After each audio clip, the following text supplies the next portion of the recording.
Nasdem sendiri kalau kita baca akhir-akhir ini ya, Iya, mereka iya.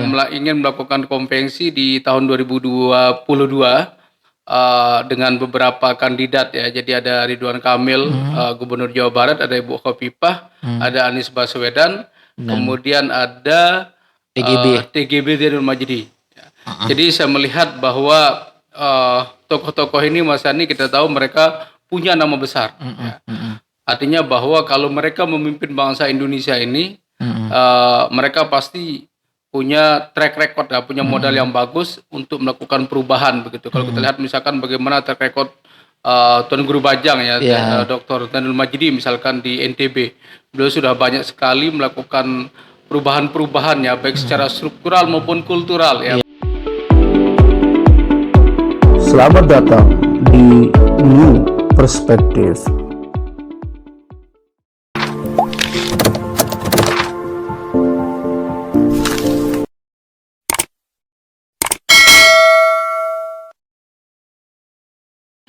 Berjumpa kembali di New Perspective. Assalamualaikum warahmatullahi wabarakatuh. Bersama saya Ahmad Yani dan analis politik kita Pak Dr. Saiful Hamdi, dosen Visipol Universitas Mataram. Ya. Kali ini saya dan Pak Dr. Saiful Hamdi akan berbincang-bincang dan berdiskusi terkait dengan dinamika politik di tingkat nasional, terutama terkait dengan rencana Partai Nasdem yang akan menggelar konvensi calon presiden dalam waktu dekat ini. Seperti kita ketahui bahwa Partai Besutan Surya Paloh ini akan menggelar konvensi sebagai salah satu mekanisme yang akan ditempuh untuk menjaring calon presiden yang akan diusung oleh Partai Nasdem pada pemilu presiden 2024.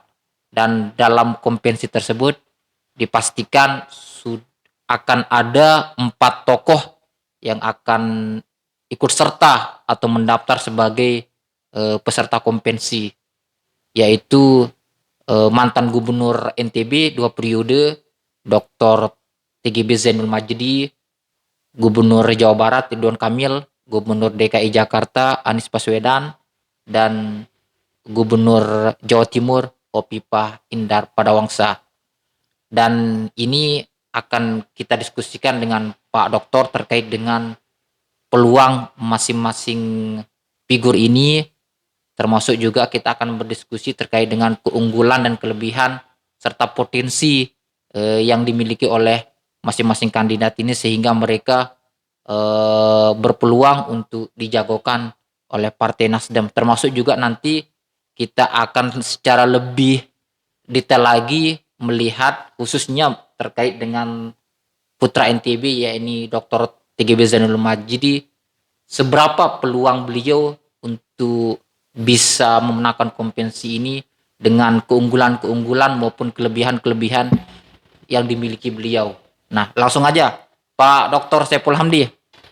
Nah, ini kalau kita mencermati dinamika politik nasional begitu khususnya di eh, Partai Nasdem sudah mengumumkan bahwa 2022 ini akan digelar konvensi calon presiden sebagai mekanisme yang ingin ditempuh oleh Partai Nasdem untuk menjaring atau mencari putra-putri terbaik untuk bisa diusung di Pilpres 2024. Nah, seperti yang saya katakan tadi ini ada 4 tokoh yang sudah diumumkan akan ikut serta ambil bagian dalam konvensi tersebut.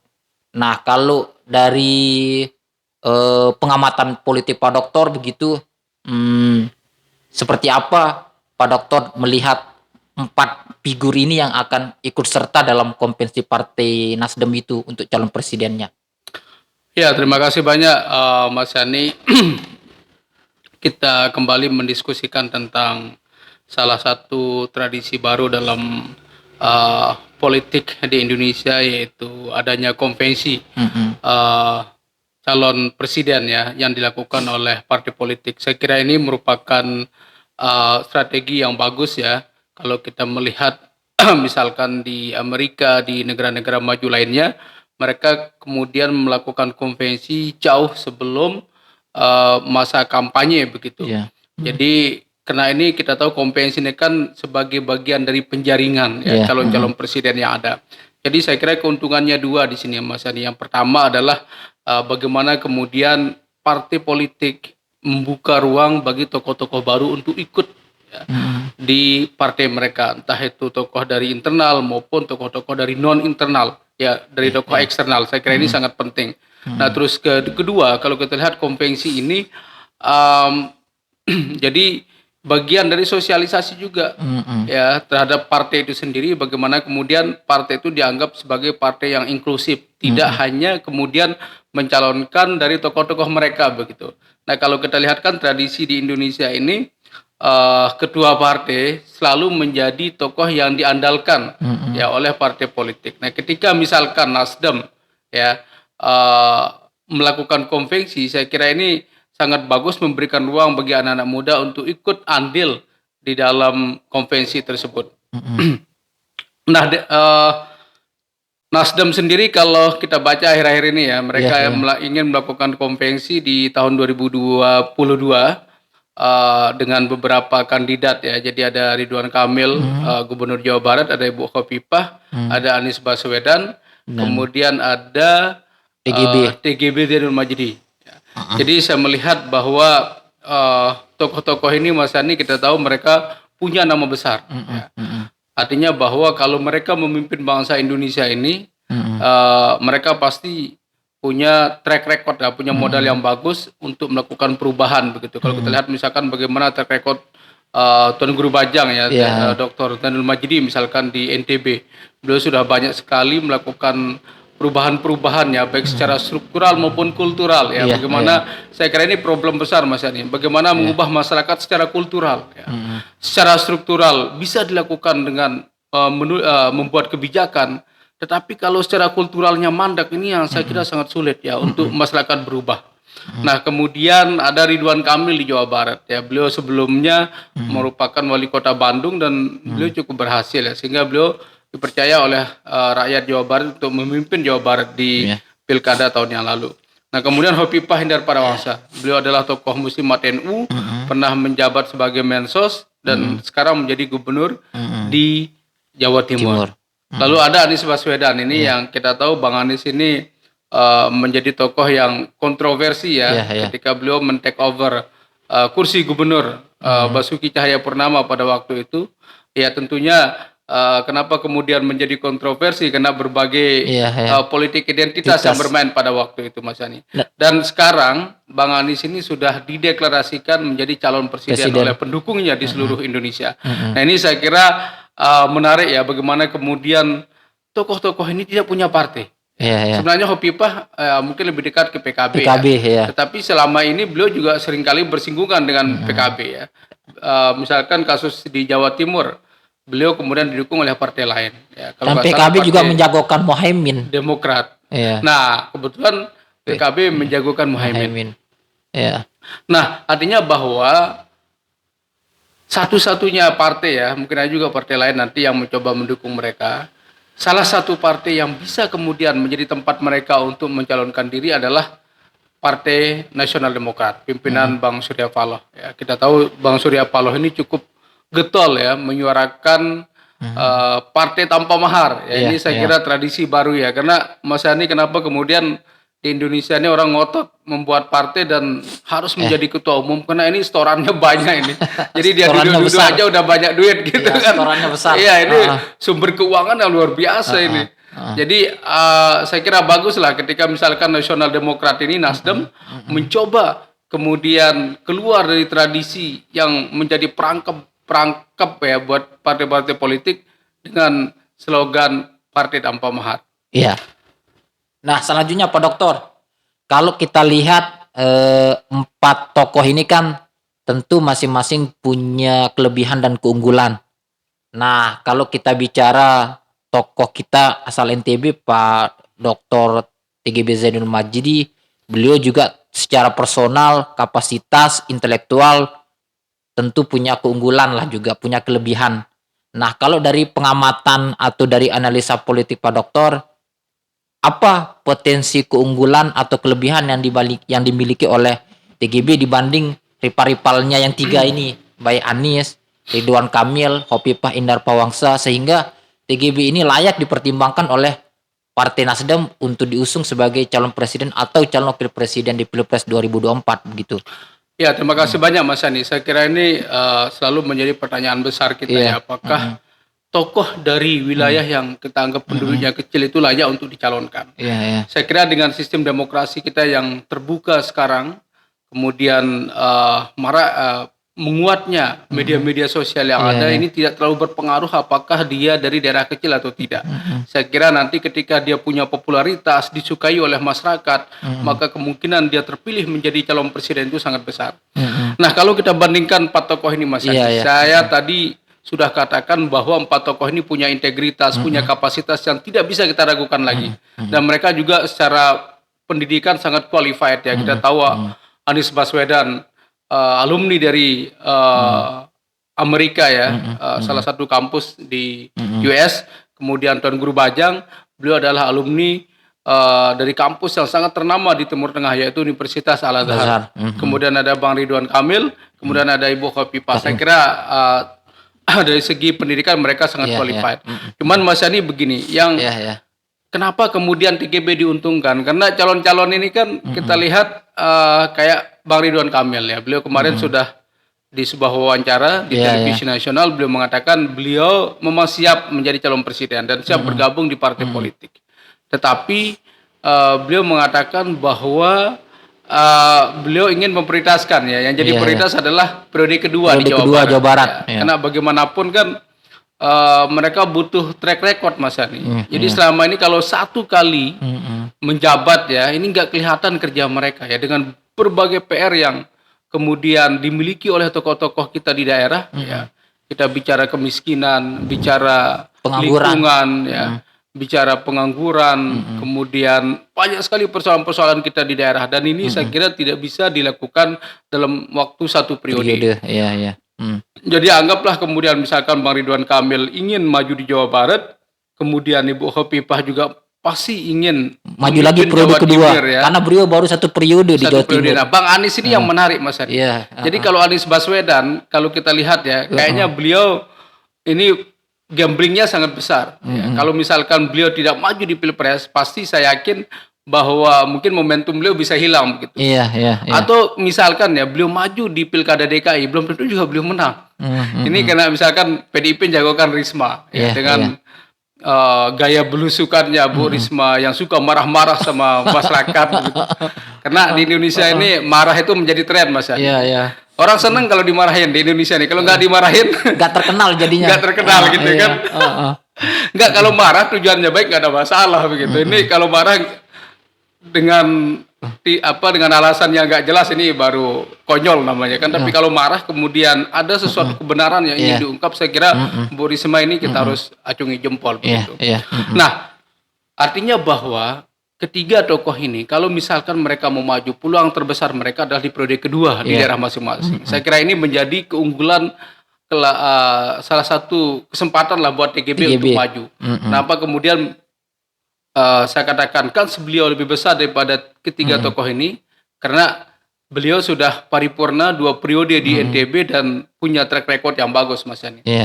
Nah, dari sisi yang lain kalau kita lihat ya, kelebihan TGB ini kan banyak sekali ya. Kalau kita bicara kelebihan beliau, yang pertama seringkali saya katakan bahwa beliau adalah seorang ulama ya, ulama dan umaro. Jadi biasanya Mas Yani ada dikotomi di dalam Islam. Kalau orang menjadi ulama itu dia tidak boleh menyentuh umaro. Karena dianggap umaro ini wilayah yang abu-abu ya. Di sana ada pertarungan, ada korupsi, ada macam-macam. Nah, ulama ini kan dianggap orang yang suci begitu. Nah, ketika seorang ulama menjadi pemimpin ini, saya kira menjadi kelebihan tersendiri. Nah, jadi TGB, beliau ini kan bukan ulama abal-abal ya, yang tiba-tiba muncul. Karena sekarang ini banyak kita tahu ya, orang banyak menjadi ulama dadakan begitu. Jadi nggak punya background pendidikan agama, hanya bisa mengutip ayat, membaca ayat, tiba-tiba menjadi ulama. Nah, Tuan Guru Bajang ini beliau adalah seorang ulama. Ya, jadi ulama beneran yang berkiprah menjadi pemimpin di NTB 2 periode. Ya. Nah, jadi ini kelebihan beliau Mas Yani. Beliau adalah seorang ulama dan umara. Yang kedua, TGB ini saya lihat beliau seorang hafiz ya, hafiz 30 juz. Bayangkan di Indonesia ini siapa yang tidak bangga kalau Iya, iya. misalkan bangsa ini dipimpin oleh seorang yang habis 30 juz. Ya minimal lah kedamaian ya, baldatun thayyibun Thayyibatun warabun warabun ghafur. ghafur itu Ya. kan, bahwa negara yang damai, makmur, sentosa ini saya kira pasti datangnya dari tokoh-tokoh kita, dari pemimpin-pemimpin kita yang punya visi religius, yang punya Iya, iya. visi kebangsaan. Jadi saya kira ini yang tidak dimiliki oleh calon-calon yang lain dari Iya, iya. ketiga calon yang lain Mas Ani. Mulai dari Anies Baswedan, Ridwan Kamil, kemudian Khofifah Indar Parawansa. Saya belum dengar mereka kalau mereka seorang Hafiz begitu Iya, kan. iya. Kemudian kelebihan yang lain Mas Ani, kalau kita lihat TGB ini termasuk tokoh yang sangat diterima di semua kalangan. Kelangan. Iya. Jadi sekarang kan TGB kita bisa lihat di Iya. media-media sosial ya. Beliau kemudian melakukan roadshow dakwah, ya, melanjutkan kembali tradisi Dakwah dakwahnya, Nusantara. dakwah Nusantara ke berbagai daerah ya. Iya. Nah ini saya kira menarik. Segmen TGB ini punya segmen khusus. Jadi kalau misalkan Abdul Somad itu segmennya adalah masyarakat awam ya, mayoritas ya. Nah TGB ini lebih ke masyarakat akademik. Ya. Iya. Masyarakat perkotaan kalau saya lihat. Ya, Iya. masyarakat urban, masyarakat akademik, ya, kemudian misalkan ada kampus yang Iya. mengundang beliau, kemudian Pondok pesantren. ada pondok pesantren, ada juga apa namanya itu, selain pesantren, ya mungkin sekolah-sekolah ya, madrasah-madrasah yang ada di seluruh Indonesia kemudian ingin sekali mengundang beliau, karena TGB ini bisa berdakwah di semua kalangan begitu. Nah ini saya kira Mas Ani menjadi modal penting buat Tuan Guru Bajang ketika nanti kemudian mencalonkan diri di Nasdem. Nasdem pasti melirik bahwa TGB sudah punya track record diterima oleh semua kalangan. Saya kira ini sulit Mas Ani ya. Iya, iya. Karena tantangan besar kita di Indonesia ini ke depan saya lihat politik identitas ini. Iya, iya. Kalau misalkan orang tersandera dengan politik identitas, ya, tidak bisa diterima oleh satu komunitas yang lain, ini adalah menjadi perhara ya bagi Iya, iya. kondisi kita berbangsa Iya, begitu. iya. Misalkan dia pemimpin nasional tapi tidak bisa kemudian berbuat adil terhadap kelompok-kelompok lain, suku-suku lain. Ini saya kira kelebihan dari TGB, beliau masih diterima oleh masyarakat ya dari berbagai lapisan. Nah kemudian yang keempat Mas Ani, kalau kita bicara kelebihan Tuan Guru ini kan beliau termasuk tokoh yang cukup berhasil di NTB. Jadi selama 2 periode kita lihat banyak sekali program-program beliau ya, yang saya kira beliau sangat intens begitu membangun NTB ini. Dulu kita tahu NTB ini kan selalu menjadi nomor 2 dari NTT, dari Bali. Nah sekarang NTB, zamannya TGB, NTB mulai bangkit begitu. Ya termasuk pembangunan infrastruktur, kemudian ada Mandalika yang sekarang dilanjutkan oleh Gubernur Zul ya, Zul Kifli Masyah. Nah, Mas Yani saya kira itu kelebihan-kelebihan TGB yang kemudian bisa disonding keluar ya, bahwa TGB ini layak memimpin Indonesia begitu. Cuman kan Mas Yani sekarang saya lihat belum ada deklarasi dari dari pendukung-pendukung beliau begitu. Kalau kita perhatikan di berbagai media ya, termasuk Ganjar, kemudian ada Puan Maharani, Anies Baswedan, Luhut Binsar Panjaitan. Jadi ini kan pendukungnya sudah ada deklarasi begitu. Nah kemudian TGB sendiri belum sampai sekarang. Mudah-mudahan ada relawan yang segera kemudian mendeklarasikan beliau menjadi calon presiden. Artinya kalau Pak Dokter melihat kita tahu memang untuk Pilpres ini kan yang berhak untuk mengusung pasangan calon presiden wakil presiden itu adalah partai politik. Nah, tetapi kalau kita lihat belakangan terakhir, misalnya dalam 1 bulan terakhir ini bagaimana manuver dari calon-calon presiden, misalnya seperti abang sebutkan tadi, Ganjar Pranowo, Anies Baswedan, Puan Maharani, Luhut Binsar Panjaitan, relawan-relawan pendukungnya sudah mulai menggelar deklarasi. Nah, kendaki memang kita belum melihat bahwa ada pernyataan sikap dari parti-parti untuk mengusung mereka begitu. Misalnya kayak PDIP sendiri kan sampai sejauh ini belum menentukan sikap siapa yang akan diusung. Kendaki memang sinyal kuatnya ke Puan Maharani. Nah, kalau menurut abang ini untuk pendukung TGB, kendaki Nasdem belum menggelar konvensi, sedikit tidak untuk memberikan dukungan moral terhadap TGB begitu, apakah relawan-relawannya harus segera muncul begitu untuk mendeklarasikan dukungan kepada TGB begitu Bang, sehingga partai juga memberikan pertimbangan bahwa dukungan dari tingkat grassroots yang dibuktikan dengan banyaknya relawan-relawan ini sudah terlihat memberikan dukungan kuat terhadap figur tersebut begitu Bang. Ya, saya kira sekelas TGB Mas Iya. Yani ya tidak sulit lah kemudian membentuk relawan. Bahkan kalau kita lihat ketika beliau menjadi salah satu nominator ya di mendampingi Jokowi sebagai wakil presiden, ini banyak sekali kemudian relawan-relawan yang muncul di seluruh Indonesia. Misalkan ada Baret ya, ada Sahabat Bajang.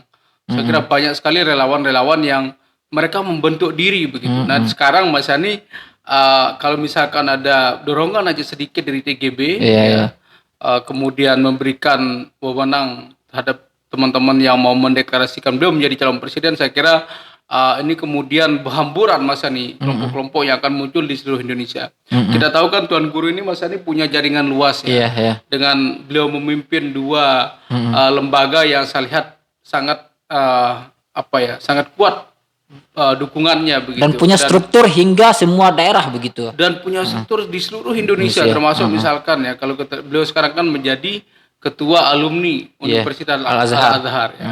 Jadi kita tahu bahwa Al-Azhar ini salah satu kampus yang sangat dihormati di Timur Tengah. Nah, di Indonesia alumni Al-Azhar kan ribuan jumlahnya di seluruh Indonesia ini, mulai dari Sabang sampai Merauke. Nah, kemudian kalau TGB memberikan wewenang sedikit ya buat teman-teman untuk deklarasi, saya kira mereka akan bermunculan begitu. Nah, kemudian ada juga ormas yang beliau pimpin sekarang, yaitu NWDI, Nahdlatul Wathon Diniyah Islamiyah. Saya kira NWDI juga punya cabang hampir di seluruh Indonesia. Nah, ketika mereka kemudian ada instruksi ataupun mereka ada keinginan untuk mendeklarasikan, saya kira ini pasti akan memiliki basis yang sangat kuat dari grassroots. Jadi Mas Yani sekarang ini belum mulai aja kelihatan saya lihat. Ini siapa yang mau memulai, mungkin dalam waktu dekat pendukung-pendukung TGB harus segera untuk mengambil mendeklarasikan beliau menjadi calon presiden ataupun calon wakil presiden.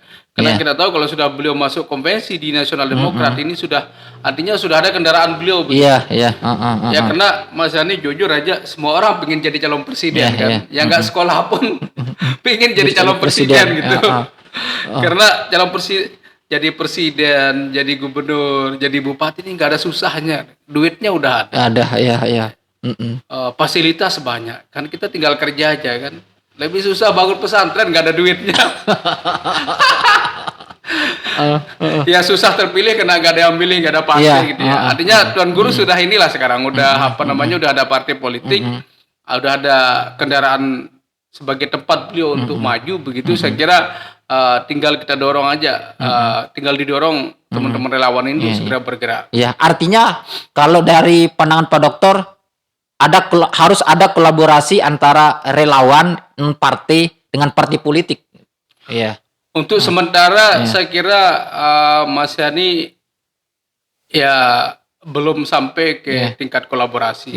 Kan sementara ini ya saya kira dukungan-dukungan relawan ini sifatnya eksternal lah ya, bahwa mereka ada dukungan kepada salah satu calon.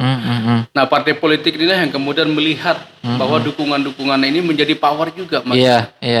Ya, kita lihat banyak sekali calon-calon lain yang kemudian dideklarasikan walaupun jumlahnya hanya 15 orang, tapi disorot media kan besar sekali gaungnya begitu kan. Nah, apalagi mau benar-benar dukungannya sangat besar. Nah, dan saya yakin bahwa TGB ini punya jamaah di mana-mana. Artinya ini kan juga nanti akan berimbas kepada elektabilitas dan popularitas dari kandidat tersebut. Iya pasti Mas Yani, pasti. Karena bagaimanapun kan calon-calon yang punya survei tinggi ini kan mereka yang tidak hanya aktif di pemerintah, tapi juga mereka aktif di media sosial. Cuma kan persoalannya TGB belum masuk di survei. Seandainya beliau di survei mungkin bisa jadi, saya yakin lah beliau di atas 3%.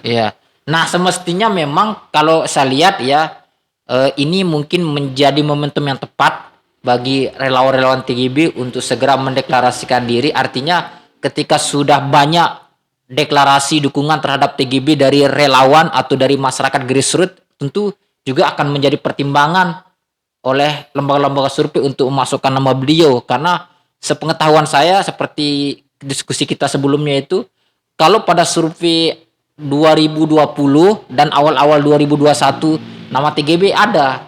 Nah, tapi belakangan ketika survei dilakukan bulan Oktober nama TGB tidak ada. Nah, semestinya memang ini menjadi catatan bagi timnya TGB termasuk para relawan untuk bagaimana segera menyatakan dukungan terhadap TGB, sehingga tentu ini akan menjadi pertimbangan bagi lembaga-lembaga survei begitu, apalagi kita tahu sendiri bahwa TGB juga akan menjadi salah satu nominasi calon presiden dari Partai Nasdem yang akan segera menggelar konvensi. Gimana Bang? Iya, saya kira Mas Yani public pressure ini Iya, public punya pressure lah force begitu. ya, punya kekuatan yang luar biasa, bisa menekan Partai lembaga politik pemerintah, apalagi partai politik politik. ya. Nah, saya melihat pengaruhnya akan sangat besar ketika misalkan relawan mulai bergerak untuk mendeklarasikan TGB menjadi calon presiden. Ini juga bagian dari strategi politik untuk mensosialisasikan beliau. Selama ini kan banyak orang yang kalau saya lihat komentarnya ya di di podcast kita sebelumnya, banyak orang yang masih belum percaya TGB mau mencalonkan diri. Iya. Nah, seandainya kalau dari sekarang kemudian relawan-relawan ini bisa bergerak mendeklarasikan beliau, saya yakin bahwa partai politik juga akan menjadi memberikan pertimbangan lah begitu. Memberikan pertimbangan begitu buat TGB menjadi salah satu kandidat mereka. Dan perlu kita ingat Mas Hani bahwa Nasdem ini kan tidak hanya mereka sendirian. Ini Nasdem butuh koalisi partai yang lain. Seandainya dari awal kemudian TGB ini dideklarasikan, otomatis partai-partai yang lain juga pasti akan mempertimbangkan begitu. Jangan sampai nanti kita di ujung-ujung ya yang seperti saya katakan tiba-tiba muncul dan tidak ada koordinasi dan kurangnya konsolidasi di antara pendukung. Nah, seandainya sekarang kemudian anggaplah 2 tahun setengah lagi kita pilpres, maka kemudian kalau misalkan dimulai dari sekarang, insya Allah Mas Yani waktu kita cukup panjang lah untuk kemudian mengkonsolidasi pendukung-pendukung ini. Dan saya yakin dengan adanya deklarasi ini menunjukkan bahwa TGB juga serius mencalonkan diri sebagai calon presiden. Nah, kita tahu belakangan 1 bulan terakhir ini kan TGB kembali melakukan dakwah Nusantara begitu Bang, seperti yang beliau lakukan sebelum Pilpres 2019, dan beliau sudah keliling beberapa daerah, kemarin di Kalimantan, terus di Lampung, di Jawa. Nah, kalau dari pandangan Abang, sejauh mana efektivitas dakwah Nusantara ini bisa mendongkrak popularitas dan elektabilitas TGB? Ya Mas Yani, saya kira dengan roadshow beliau ke berbagai daerah, mengajarkan masyarakat tentang agama, sharing knowledge, sharing ilmu pengetahuan, saya kira ini bisa menempatkan beliau sebagai guru bangsa ya buat masyarakat kita ya. Jadi beliau tidak hanya guru di Lombok, Nusa Tenggara Barat ataupun di komunitas Nahdlatul Wathon Diniyah Islamiyah, tetapi juga di berbagai daerah Mas Yani. Jadi beliau ngajar di pesantren, memberikan perspektif yang baru tentang fenomena agama. Dan ini saya yakin bahwa akan berpengaruh ya terhadap keberterimaan beliau dan juga elektabilitas beliau bisa meningkat ya. Ya tidak mungkin lah misalkan ya santri ditanya mereka setuju gak TGB jadi calon presiden begitu, pasti saya yakin mereka akan sangat setuju. Artinya bahwa dengan roadshow dakwah TGB ini ya mudah-mudahan tidak hanya karena ada momentum politik Mas Hani ya, tapi saya kira TGB memang sejak beliau paripurna di NTB beliau kemudian memang sering dakwah keliling ya di Indonesia ini, dan ini di masa pandemi ya tentunya nggak bisa keliling beliau saya lihat banyak di Zoom, diundang di seminar-seminar online. Nah sekarang setelah agak longgar sedikit PPKM kita, beliau kemudian bisa menghadiri secara fisik begitu ya, secara luring ya, untuk memberikan seminar, kemudian workshop, diskusi di berbagai tempat. Saya yakin Mas Yani ini akan sangat mendongkrak elektabilitas beliau ke depannya nanti. Karena jarang kita temukan tokoh yang bisa roadshow dakwah begitu. Iya, Artinya dakwah beliau kan untuk menyebarkan ilmu nih. Iya, Ya. Kalau misalkan dakwah untuk kampanye, ini kan beda dia. Iya, Orang-orang yang kemudian mereka berkampanye kan 1 kali 5 tahun kan Iya, mereka datang. Tapi kalau TGB ini saya lihat walaupun bukan musim kampanye, beliau tetap kemudian melakukan Safari dakwah Nusantara. safari dakwah Nusantara itu. Iya. Ya, Pak Dokter. Kalau kita cermati ada beberapa hal yang memang menjadi kelemahan atau kekurangan TGB, tapi dalam artian bukan kelemahan atau kekurangan secara personal gitu, tetapi lebih kepada yang pertama terkait dengan TGB tidak sedang menjabat. Nah, yang kedua kita provinsi yang jumlah pemilihnya relatif kecil, hanya 3,5, dan biasanya dalam dinamika pilpres itu selalu yang mampu menjadi racing star gitu adalah rata-rata mereka yang saat akan digelarnya pilpres itu sedang menjabat, apakah dia sebagai kepala daerah, sebagai menteri. Terus yang kedua, mereka rata-rata berasal dari provinsi di Jawa yang jumlah relatif penduduknya sangat besar, karena nanti ini yang akan menentukan kemenangan seorang kandidat di pemilu presiden. Nah, atas kondisi yang ada ini, apa langkah atau kiat yang harus dilakukan oleh para relawan TGB atau maupun TGB sendiri maupun pendukung TGB, sehingga apa yang menjadi kekurangan ini tidak menjadi halangan atau tidak menjadi batu sandungan untuk TGB bisa ikut meramaikan bursa Pilpres 2024 ini, begitu Bang? Ya, Mas Yani tadi saya jelaskan bahwa sebenarnya untuk konteks masyarakat modern sekarang ini ya, tidak terlalu menjadi masalah kita ini dari mana. Ketika kita punya popularitas, ya, ada elektabilitas, kemudian ada partai politik, saya kira nanti kemudian ini bergerak secara dinamis nanti. Anggaplah NTB ini penduduknya 3,5 ya yang punya hak pilih. Ya. Memang sangat kecil ya. Dan peluang untuk menang kalau misalkan kita berkontestasi dengan kelompok-kelompok lain, ya tentunya cukup sulit ya. Tetapi Mas Ani, kita tidak perlu merasa inferior lah. Walaupun penduduk kita kecil, ketika tokoh itu disukai oleh masyarakat, saya kira peluang keterpilihannya cukup besar. Memang kan kita menggunakan sistem one man one vote ya. Beda dengan di Amerika. Kalau kita lihat sistem pemilihan presidennya kan dia menggunakan electoral college.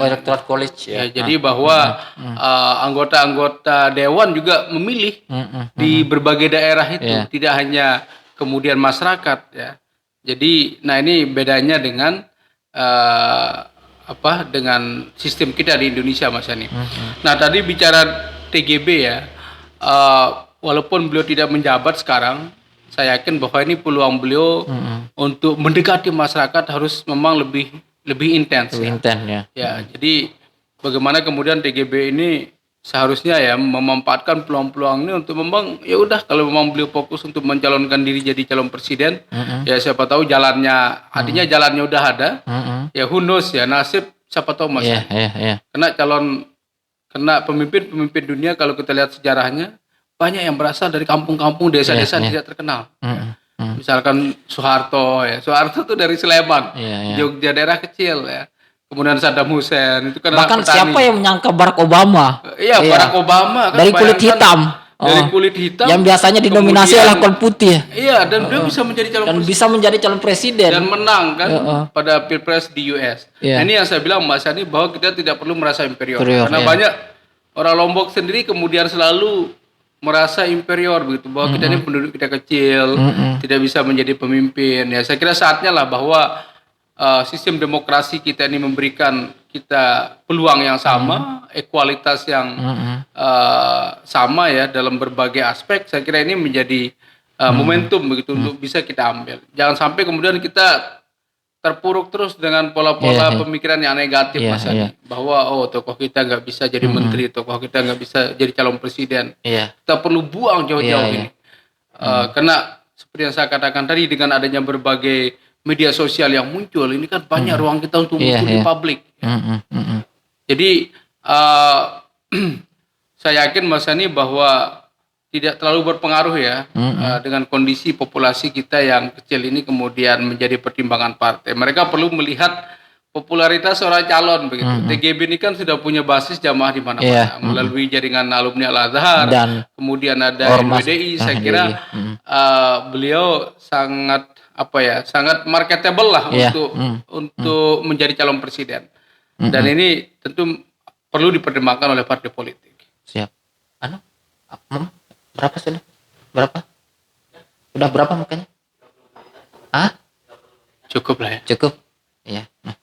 Ya, pemirsa, demikian diskusi kita dengan Pak Dr. Saiful Hamdi terkait dengan rencana Partai Nasdem yang akan menggelar konvensi, dan salah satu peserta konvensinya adalah putra asal NTB, yaitu mantan gubernur NTB 2 periode, Dr. TGB Zainul Majdi. Dan saya tidak akan mengambil kesimpulan apapun, dan sampai berjumpa di News Perspektif dengan tema dan isu yang berbeda. Assalamualaikum warahmatullahi wabarakatuh.